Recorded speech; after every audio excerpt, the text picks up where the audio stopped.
గర్విష్టి ఎప్పుడో తన బలహీనం కూడా ఏందో పెద్ద ఇదిగా మాట్లాడుకుంటాడంట.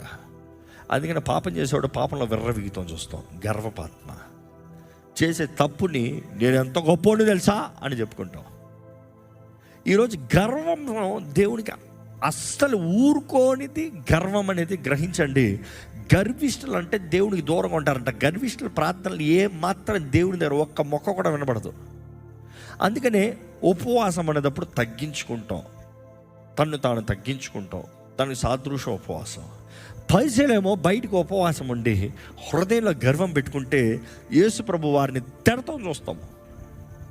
ఇన్ఫ్యాక్ట్ ఏమని చెప్తాం చూస్తాం, మీరు బయటికి తెల్ల సొన్నం కొట్టినా సమాధులు, ప్యాలెస్లు కాదు సమాధులు, బయట తెలిపే కానీ లోపట ఎండిన ఎముకలు కుళ్ళు గబ్బు.